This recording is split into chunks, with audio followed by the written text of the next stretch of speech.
Halo pemirsa, apa kabar? Senang sekali saya Imam Asyari bisa kembali menemani Anda di program yang syarat dengan informasi inspiratif dan juga kesehatan untuk Anda dan juga keluarga. Inilah dia, Bincang Sehati. Ya pemirsa, Bincang Sehati, long COVID, banyak sekali kita dengar istilah tersebut. Ini adalah gejala COVID yang kita rasakan ya, sekalipun kita sudah dinyatakan negatif COVID-19. Nah gejalanya kurang lebih sama seperti COVID-19 saat kita masih positif.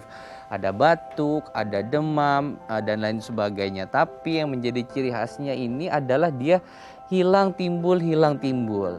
Nah, bagaimana kemudian kita mewaspadainya? Karena juga long COVID tidak hanya terjadi pada orang dewasa, tetapi juga terjadi kepada anak-anak. Inilah yang akan menjadi pembahasan kita hari ini, pemirsa Bincang Sehati, waspada long COVID pada anak-anak. Namun sebelum kita masuk ke tema inti kita hari ini, saya akan berbagi terlebih dahulu fun fact seputar bagaimana sih cara kita menjaga kesehatan mental anak-anak selama pandemi COVID-19. Kita mulai ke fun fact yang pertama adalah menjaga komunikasi yang baik dengan anak-anak kita.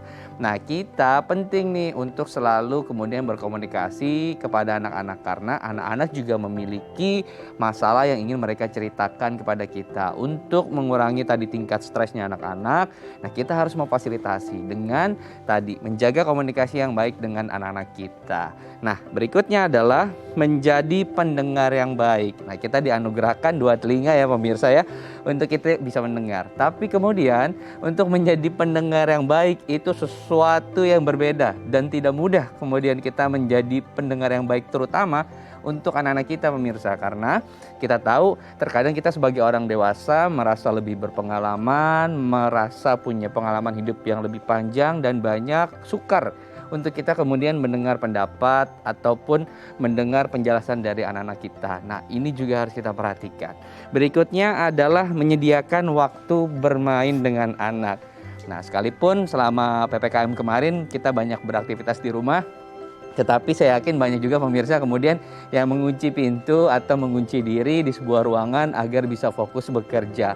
Nah, sekalipun kita secara fisik di rumah, tapi bisa jadi kemudian waktu bermain kita dengan anak-anak justru lebih terbatas. Karena ketika kita bekerja di rumah juga banyak waktu yang justru tersita untuk pekerjaan, dari meeting satu ke meeting yang lain dan begitu seterusnya, dan terkadang itu bisa berlangsung sampai malam sehingga kita lupa nih untuk menyediakan waktu bermain dengan anak-anak kita.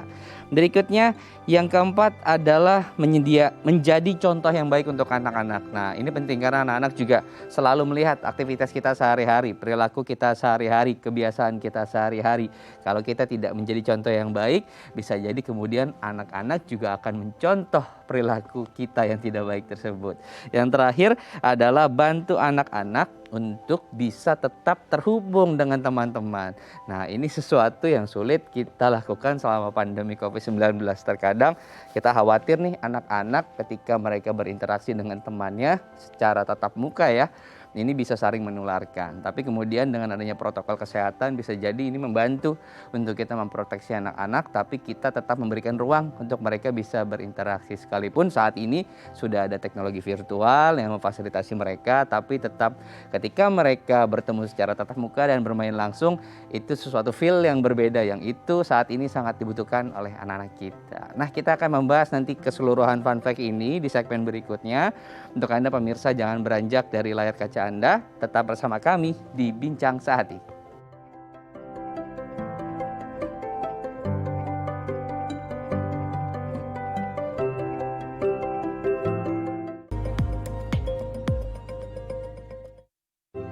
Baik, terima kasih Anda masih bersama kami di Bincang Sehati. Tadi kita sudah membacakan beberapa fun fact seputar bagaimana kita menjaga kesehatan mental anak selama pandemi COVID-19 atau selama kita sebagai orang tua beraktivitas di rumah. Nah, untuk membahas satu persatu fun fact yang sudah saya bacakan tadi, saya akan menghadirkan seorang pakar. Sudah bersama saya Mbak Mutia Aprilia Permata Kusuma selaku psikolog dari 3 generasi. Selamat pagi Mbak Mutia, apa kabar? Salam sehat.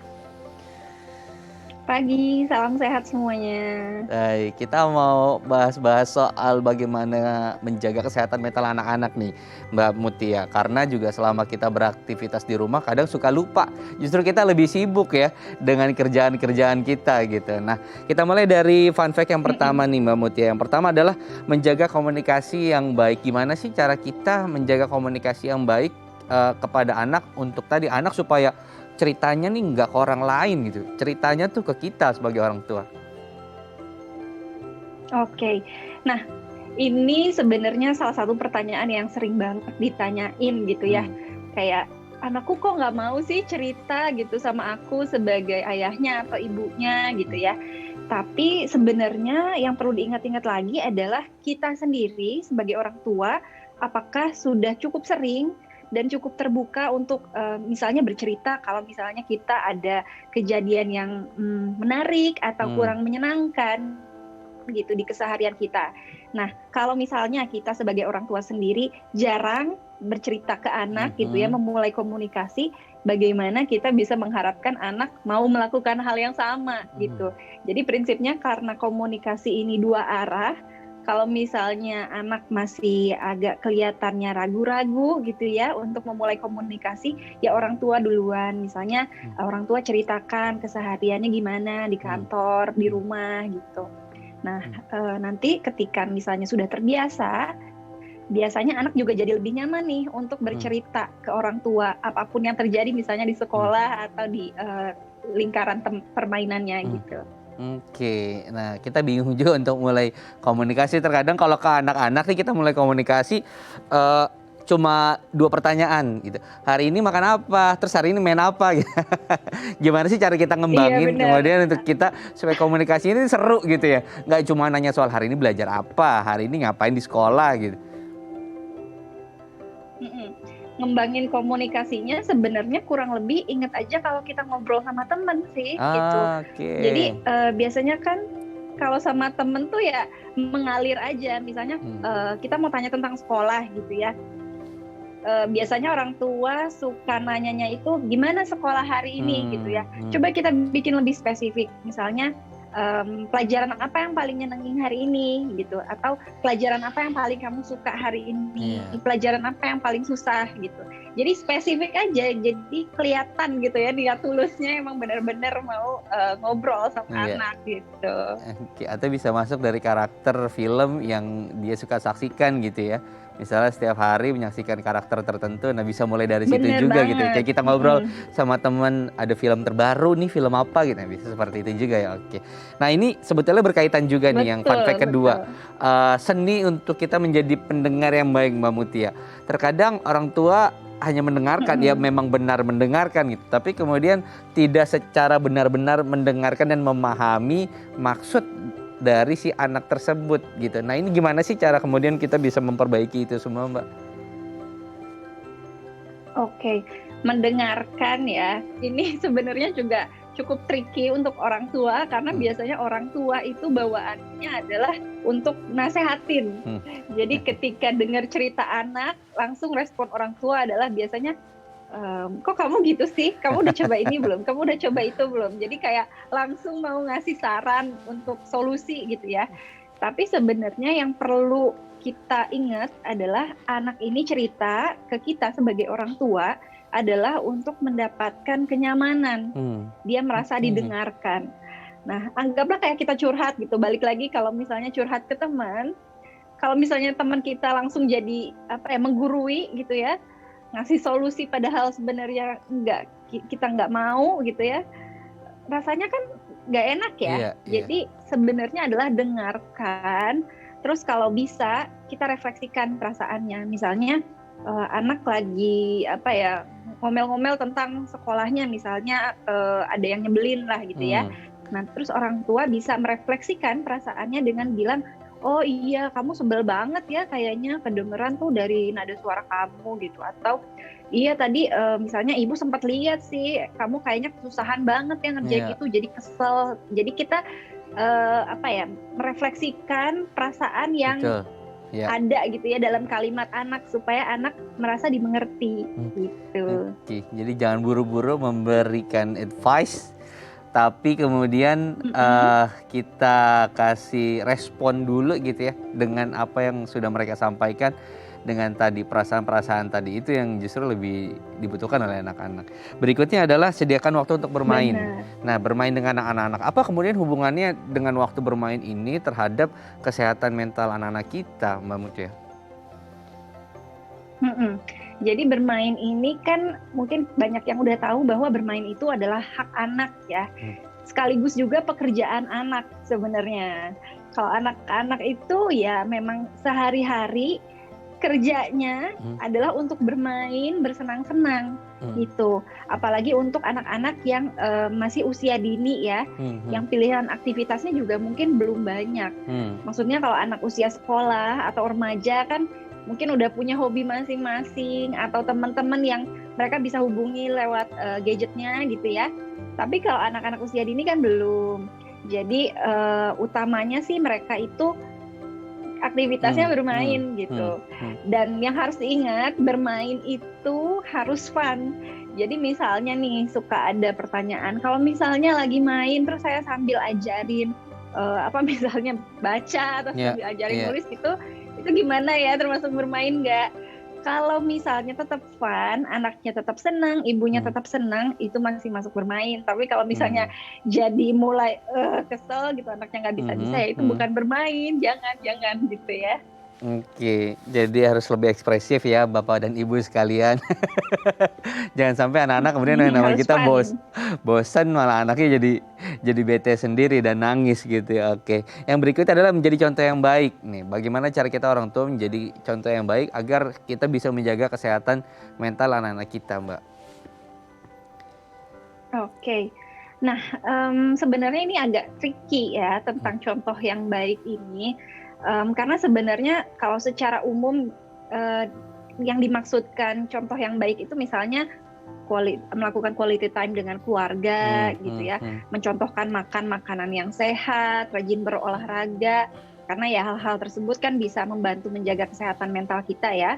Nah itu yes tentunya contohkanlah gitu ya, jadi contoh yang baik untuk anak. Tapi bukan berarti orang tua ini harus selalu terlihat baik atau positif gitu di depan anak. Jadi kan namanya juga manusia, kadang-kadang ada sedih, kadang-kadang ada marah gitu ya, atau berbuat kesalahan. Jadi bukan kayak contoh yang baik mungkin di satu kesempatan itu, ya nggak apa-apa, akui aja, misalnya kayak lagi marah atau lagi sedih, terus minta maaf kalau misalnya melakukan kesalahan sama anak, jangan gengsi gitu ya.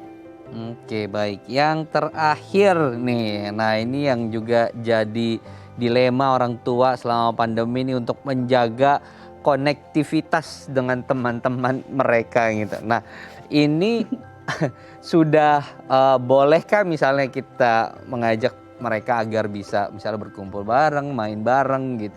Apa kemudian bedanya secara mental gitu ya dengan mereka berkumpul secara virtual di era sekarang gitu, di zaman pandemi ini?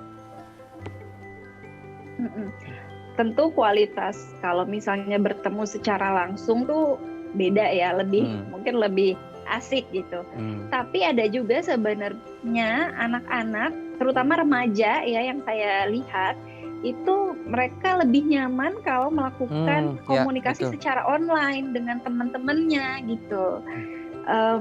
Dan terutama anak-anak misalnya usia sekolah gitu ya kan, mereka biasanya sudah mulai serius ya pertemanannya, dan biasanya topik bahasannya pun kan kalau misalnya sama teman itu beda sama yang dibicarakan dengan orang tua gitu ya bahasannya. Jadi mereka lebih senang, tapi sebenarnya mau online ataupun offline, anak-anak masih tetap bisa sih mendapatkan kesenangan dari berkoneksi ini gitu.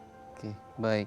Sebetulnya kalau dari kita pecah secara usia gitu, di usia berapa sih dia sebetulnya lebih bagus untuk mereka bisa ketemu dengan teman-temannya? Karena kalau kita lihat remaja kan dia lebih adaptif gitu ya dengan gadget, dan sepertinya sekarang sudah banyak inovasi-inovasi games, permainan interaktif gitu yang mereka bisa mainkan bareng dan mereka sambil bersenda gurau di sana gitu. Nah, untuk usia-usia berapa yang sepertinya lebih bagus untuk mereka ketemu nih dengan teman-temannya secara real gitu ya, tatap muka? Idealnya sih ya, berbagai stimulasi itu kan sebenarnya akan lebih baik kalau diberikan sejak dini gitu. Jadi mulai usia 1 sampai 5 tahun gitu ya, atau usia-usia prasekolah lah.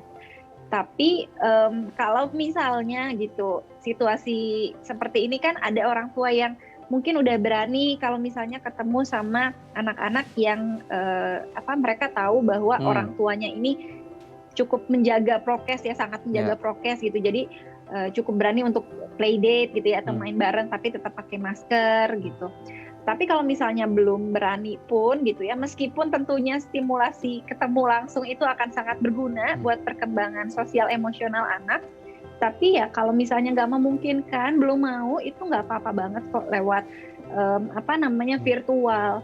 Karena penelitian terbaru itu menunjukkan anak-anak usia 3 tahun ke atas itu sebenarnya sudah cukup mulai bisa mendapatkan manfaat gitu ya, kalau misalnya bertemu dengan orang-orang atau belajar secara online gitu. Jadi nggak apa-apa, jangan khawatir. Oke, jadi sekarang tuh playdate jadi invitation yang sangat mahal sekali ya.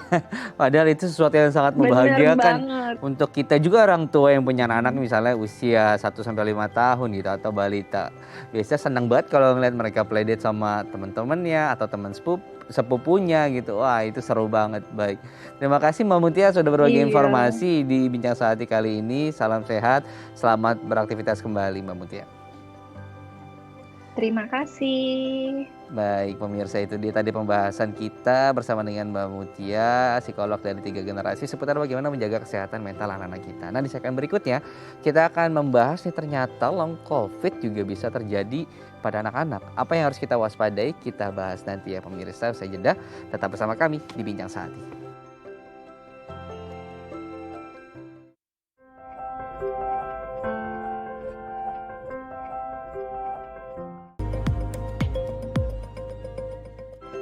Terima kasih Anda masih bersama kami di Bincang Sehati. Di segmen kali ini kita akan bahas untuk kita mewaspadai nih gejala long COVID pada anak-anak. Karena angka kasus anak-anak di Indonesia juga lumayan tinggi loh pemirsa gitu. Dan ini harus jadi perhatian juga. Nah, setelah mereka dinyatakan negatif COVID-19, ada beberapa kasus yang kemudian masih gejala-gejalanya dirasakan oleh anak-anak hingga saat ini. Nah, kita akan membahasnya. Sudah bersama saya narasumber Dr. Handre Putra selaku spesialis anak dari Rumah Sakit Medika Permata Hijau. Selamat pagi Dr. Handre, salam sehat. Selamat pagi Mas. Baik, Dr. Handre, kita akan banyak berbincang seputar long COVID, tapi khusus kepada anak-anak ya dok ya. Tapi sebelum kita masuk ke sana, sebetulnya kalau untuk kasus COVID-19 di Indonesia, terutama anak-anak, seperti apa sih dok gambarannya dok?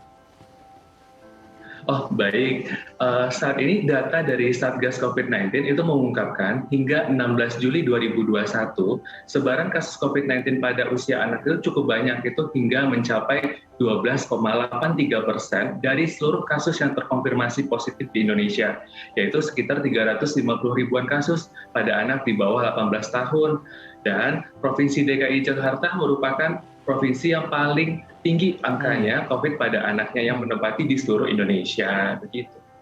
Oke, dulu kan di awal-awal kita berasumsi bahwa anak-anak ini lebih mudah penyembuhannya kalau misalnya dia terpapar COVID, atau bukan termasuk kelompok rentan, karena yang paling rentan adalah lansia yang mereka juga banyak memiliki komorbid.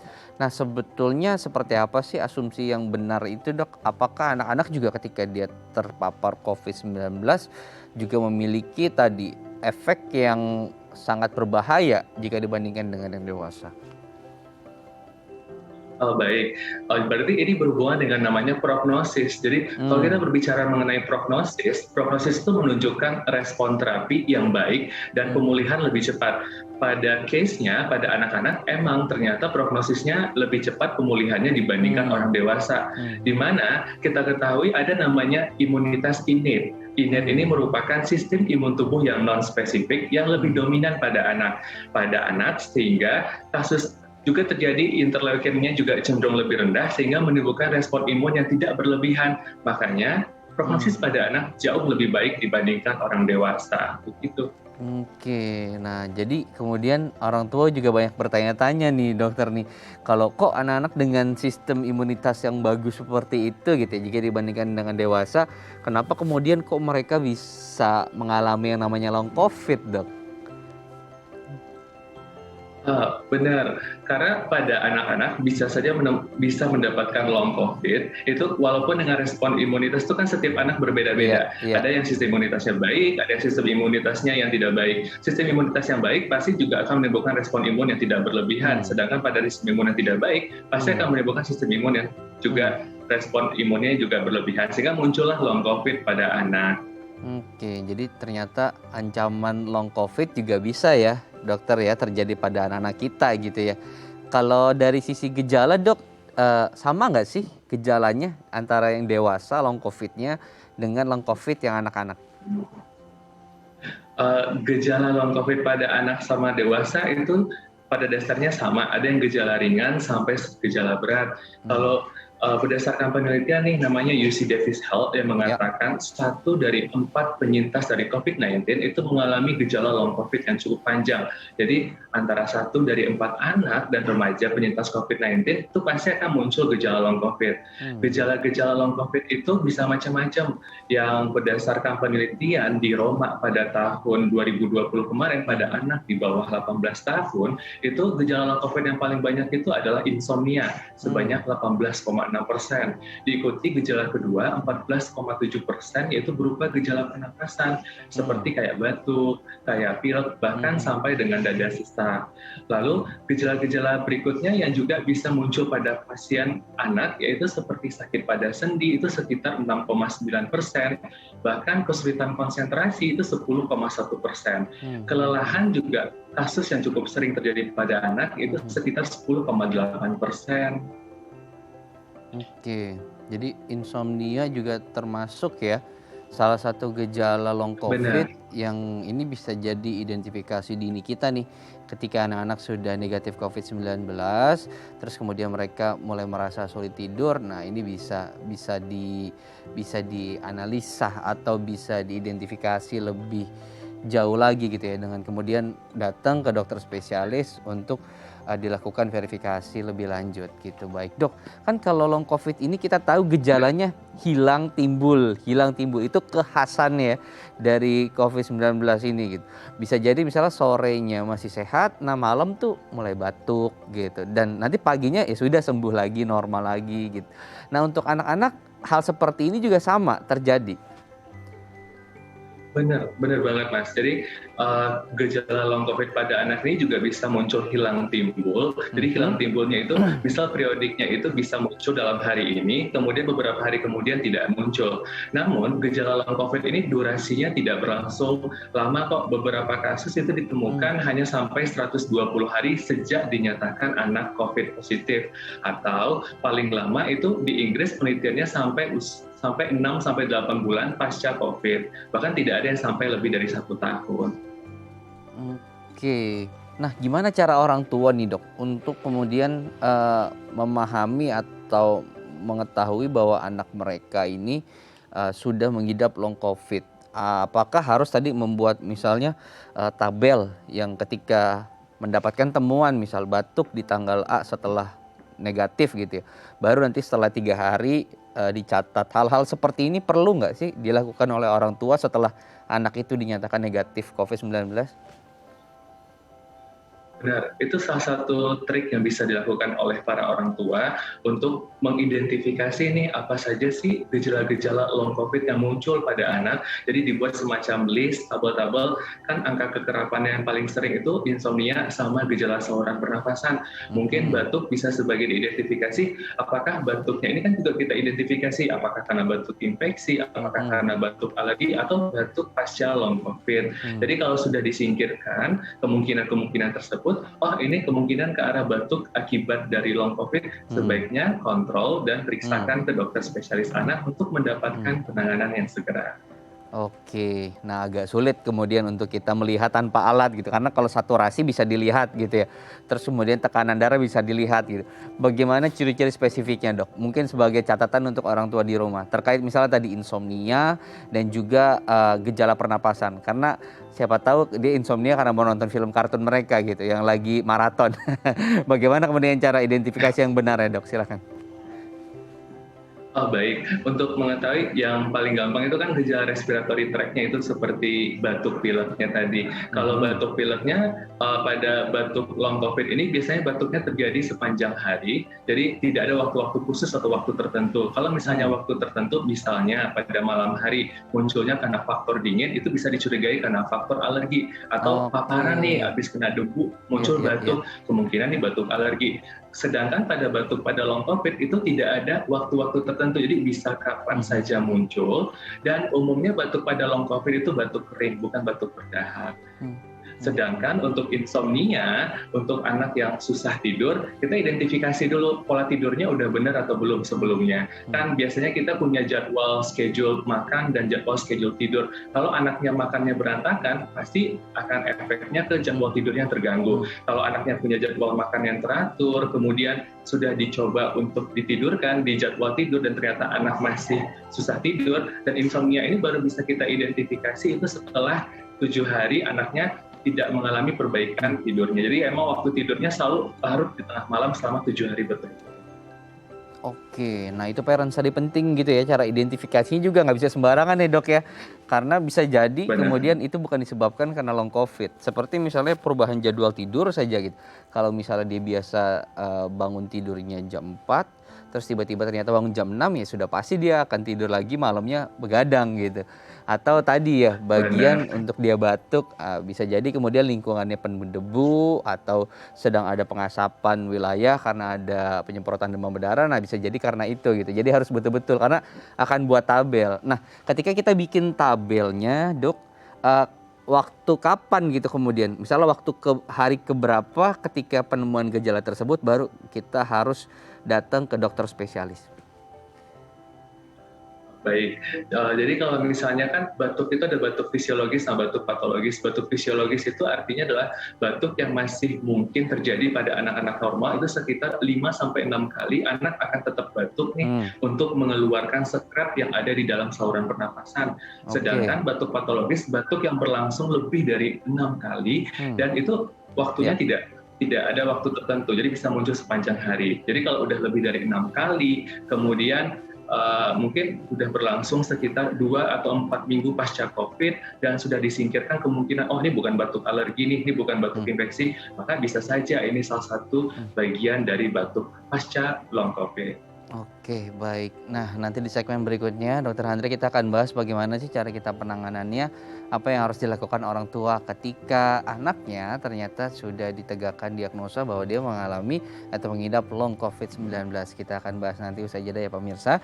Jangan beranjak dari televisi Anda. Untuk Anda yang ingin bertanya langsung dengan Dr. Handre, Anda bisa menghubungi kami di 021 290 32644 atau bisa melalui Instagram kami di @bincangsaati.tv. Saya akan rehat sejenak, tetap bersama kami di Bincang Saati.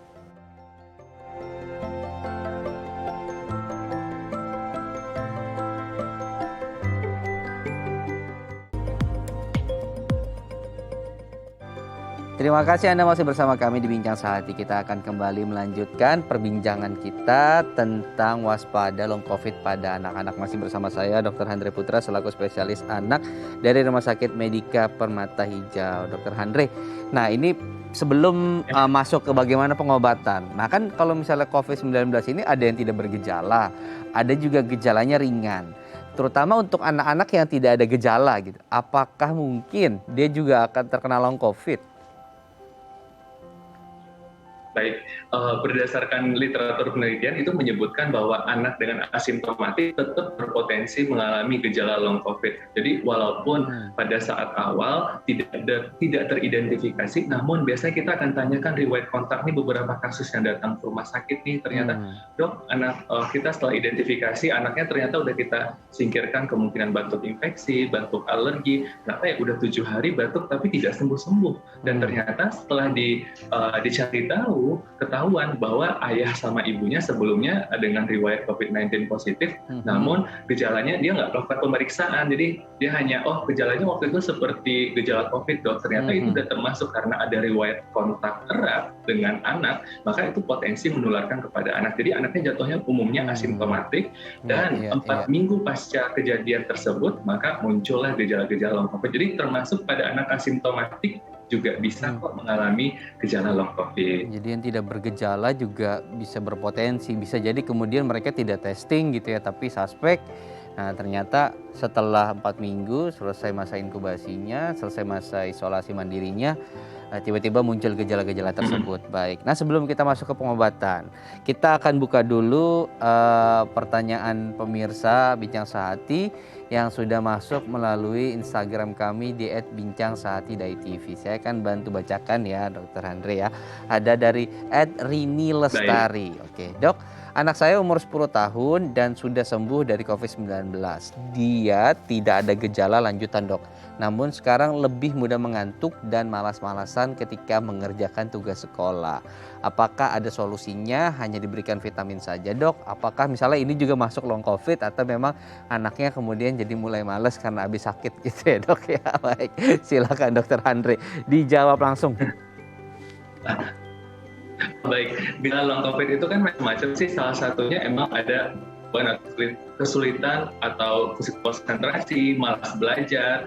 Nah, mau pastikan dulu nih, apakah malas belajarnya benar-benar nih akibat dari long COVID-nya atau emang karena kan pembelajaran jarak jauh atau online daring ini bisa mengakibatkan anak juga cukup malas, gangguan konsentrasi. Jadi kita benar-benar yakinkan dulu, ini bukan gara-gara faktor dari anaknya sendiri yang mengakibatkan jadinya malas belajar atau gangguan konsentrasi. Kalau ternyata benar nih setelah kita identifikasi, setelah kontrol dan ketemu, tampaknya ini merupakan bagian dari akibat dari long COVID, maka pemberian yang kita sarankan adalah dengan meningkatkan aktivitas fisik. Jadi beberapa literatur menyebutkan bahwa olahraga minimal 30 menit per hari itu bisa meningkatkan imunitas dan juga meningkatkan konsentrasi anak pada saat belajar.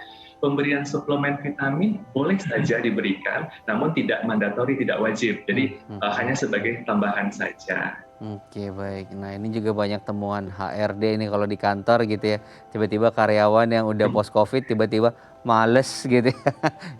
Alasannya gitu ya long COVID, padahal bisa jadi tar dulu jangan langsung diagnosa long COVID ya, karena ada kemudian identifikasi yang harus kita lakukan lebih lanjut. Oke, nah ngomong-ngomong soal kalau misalnya kita COVID ini kan kita ada tesnya gitu ya, dan ini melalui laboratorium gitu, dan diberikan status bahwa dia positif COVID-19 gitu. Nah untuk long COVID sebetulnya perlu nggak sih misalnya status-status seperti itu, terutama untuk anak-anak ya, karena anak-anak juga nanti akan menjalani kegiatan belajar tatap muka dan di Jakarta pun sudah dimulai. Benar. Untuk gejala long COVID sendiri, pemeriksaan statusnya kita hanya lakukan pemeriksaan pada gejala long COVID berat yang dikenal dengan MISC. MISC itu adalah Multiple Inflammatory Systemic Syndrome, yang dimana dia itu muncul dengan berbagai macam gejala, mulai dari ada ruam merah pada kulit, mulai muncul injeksi itu berupa kemerahan pada mata, lalu muncul adanya gangguan pada jantung. Ini baru kita buktikan dengan pemeriksaan laboratorium, yaitu berupa pemeriksaan antibodi serologi untuk memastikan anak ini bagian dari long COVID atau tidak. Sedangkan pada anak long COVID ringan yang kayak insomnia, gangguan konsentrasi belajar, itu biasanya kita tidak perlu lakukan pemeriksaan. Kita hanya identifikasi karena itu bisa dilakukan perawatan di rumah dengan kayak kita meningkatkan konsentrasi dengan olahraga, pola hidup sehat, dan dengan cara suplemen vitamin tadi. Jadi tidak perlu. Oke baik. Nah kita akan persempit lagi di insomnia dan juga gangguan pernapasan. Pengobatannya bagaimana? Apakah ini kan gejalanya hilang timbul, Dokter Andre? Apakah ketika misalnya ada gejala batuk gitu, harus sebenarnya orang tua di saat itu juga memberikan obat batuk?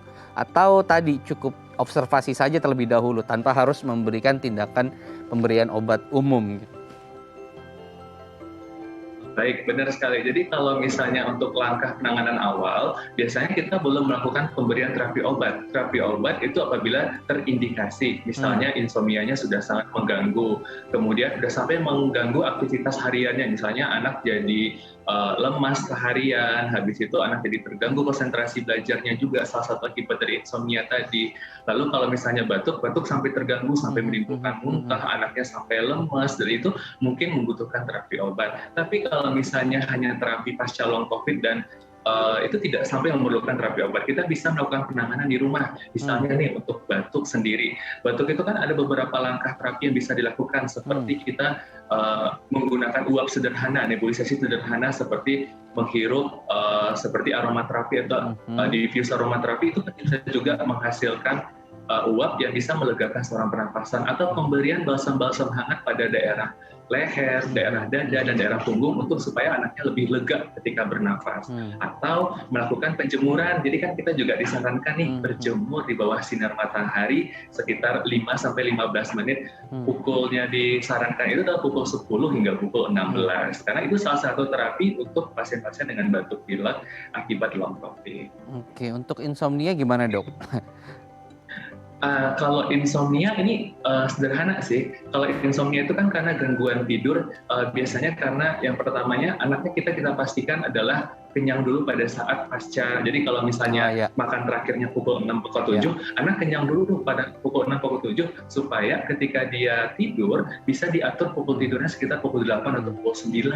Lalu pastikan sebelum tidur itu boleh mandi pakai air hangat, lalu minum susu hangat. Itu tujuannya supaya anak lebih gampang untuk tertidur. Jadi langkah-langkah terapinya sih kita tidak perlu memberikan terapi obat, karena kasihan pemberian obat juga tidak ada dampaknya, pasti banyak dong, efek sampingnya pasti banyak terhadap anak. Jadi kita minimalisir penggunaan obat, lebih baik kita menggunakan penggunaan konvensional. Oke, baik. Jadi tadi ingat, tapi sekalipun diatur jam makannya sebisa mungkin jangan terlalu malam ya, Dok ya, gitu ya. Jadi batasannya sampai jam berapa, Dok? Jam 7? Kan kita harus waktu pengosongan lambung supaya sebelum tidur itu sekitar 3 jam sebelum tidur. Jadi kalau misalnya anaknya tidurnya jam 9, berarti kita jam 21 kurang 3, berarti jam 18 ya kita terakhir makan, berarti jam 6 gitu. Kalau misalnya tidurnya jam 22, berarti terakhir makannya pukul 19. Oke, karena berbahaya juga dan tidak baik untuk kesehatan ketika kita makan terus kenyang terus langsung tidur. Nah ini biasa nih bapak dan ibu-ibu sekalian nih yang suka seperti ini terkadang ya. Oke, tanpa disadari. Nah Dok, untuk penyembuhannya, berapa lama sih waktu penyembuhannya setelah dia dinyatakan diagnosanya negatif COVID-19 gitu. Nah selama long COVID ini berapa lama sih waktu atau rentang waktunya untuk anak-anak, Dok, secara umum gitu ya? Baik, pertama kali kan anak teridentifikasi COVID, misalnya kan setelah kontak kepaparan, kemudian anak dinyatakan sembuh, biasanya kan 2-4 minggu pasien dinyatakan negatif, long COVID sudah mulai muncul. Long COVID akan bertahan sampai 120 hari, itu sekitar 3 bulan. Pada literatur di Inggris itu menyebutkan bahkan sampai 6-8 bulan dari anak. Dari awal terpapar dari COVID-19, lama sekali. Jadi sehingga munculnya kejadian long COVID ini. Oke. Nah tadi perihal suplemen, jadi kan cukup lama. Selama kita terpapar juga kan kita salah satu asupannya kan ada suplemen gitu ya, ragam vitamin gitu ya, yang pemirsa juga sudah tahu. Ini tetap harus dikonsumsi selama misalnya dia sudah diidentifikasi long COVID. Jadi haruskah ini dikonsumsi harian dari bulan pertama sampai bulan ke-8 atau cukup dari asupan harian saja gitu yang dipenuhi gitu? Baik, untuk kan pada saat kita terpapar COVID ada 3 jenis suplemen yang dianjurkan, mulai dari vitamin C, zinc, dan vitamin D. Untuk vitamin C dan vitamin D itu bisa digunakan jangka panjang sampai anak berakhir masa long COVID. Sedangkan untuk zinc kita anjurkan sekitar 10-14 hari. Jadi untuk suplemen dilakukan sekitar vitamin D.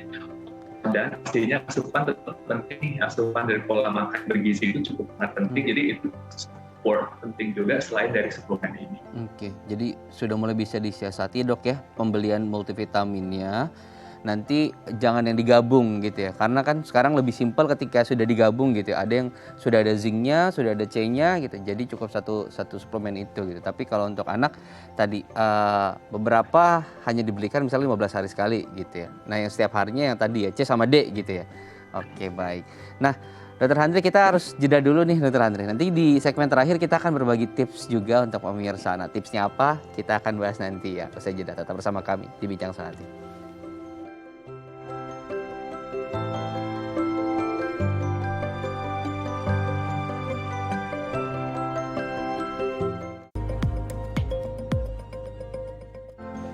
Ya, sesuai janji saya tadi, di segmen terakhir kita akan berbagi tips seputar bagaimana menjaga kesehatan anak-anak setelah sembuh dari COVID-19. Tapi sebelum saya masuk ke situ, Dokter Handri, mungkin ada satu pertanyaan terakhir nih.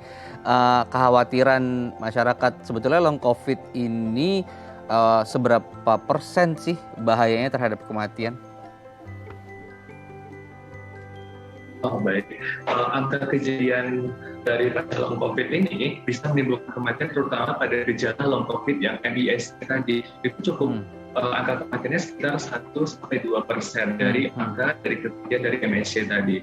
Karena MIS ini bisa mengakibatkan kegagalan dari multi organ, bisa gagal jantung, gagal hati, gagal paru, itu bisa terjadi hingga kematian pada MISC. Jadi kalau misalnya sudah ada kecurigaan gejala-gejala MISC tadi seperti ada ruam tadi, ada injeksi pada bagian mata, yaitu kemerahan pada mata yang tidak ada nanahnya, dan misalnya muncul keluhan-keluhan ada demam lebih dari 3 hari, kemudian ada gangguan pada jantung, maka baiknya datang segera ke rumah sakit untuk mendapatkan penanganan medis segera. Oke, baik. Jadi itu poin-poin yang harus diperhatikan tuh pemirsa ya. Oke, kita akan masuk ke tips. Yang pertama adalah makan makanan sehat dan bergizi. Nah, apa sih kadar-kadar makanan yang harus diperhatikan asupannya untuk anak-anak yang mengalami long COVID-19? Bagi para COVID-19, pastikan kebutuhan anak makan sehat bergizi, di mana sebaiknya itu mengandung komposisi menu lengkap. Jadi ada kayak karbohidratnya, ada proteinnya. Protein ini kan ada protein hewani, ada protein nabatinya, ada sayurnya dan lemaknya. Nah, komposisinya tentu karbohidrat sekitar 45-55%. Kemudian diikuti dengan protein sekitar 30-35%. Sisanya lemak sekitar 10-15%. Protein merupakan nutrisi makronutrien yang paling penting, kan baik banget untuk membentuk antibodi pada penyintas COVID-19.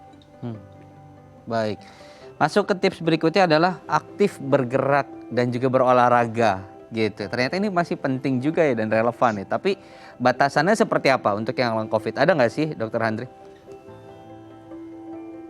Baik, untuk aktivitas pada orang-orang dengan pasca long COVID kan tidak boleh melakukan aktivitas berat. Jadi sebaiknya melakukan aktivitas dengan yang ringan aja, seperti kayak berjalan, misalnya jalan santai. Kalau ingin sepedaan santai. Jadi tidak ada buru-buru, tidak rush untuk melakukan olahraganya. Karena olahraga ini sendiri meningkatkan hormon endorfin. Hormon endorfin ini merupakan hormon bahagia yang berdampak baik pada sistem imunitas. Jadi kalau anak-anak yang long COVID yang mudah lelah, anak yang juga gangguan konsentrasi, olahraga seperti kayak jalan kaki atau sambil melihat pemandangan hijau itu sangat oke banget nih untuk salah satu cara untuk anaknya supaya lebih kuat secara imun dengan olahraga ringan.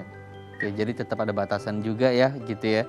Jangan kemudian diporsir karena terkadang anak-anak belum begitu mengerti dengan konsep mendengarkan tubuh mereka gitu ya. Mungkin yang dewasa sudah mengerti gitu ya, ketika agak lelah tidak boleh diporsir gitu. Oke, nah anak-anak kan terkadang hanya mengikuti sistem. Ketika disuruh olahraga 30 menit gitu. Padahal berbahaya gitu ya untuk mereka yang long COVID. Yang ketiga, jaga kesehatan mental. Nah, seberapa penting dan bagaimana caranya untuk kita menjaga kesehatan mental untuk mereka anak-anak yang didiagnosa long COVID-19?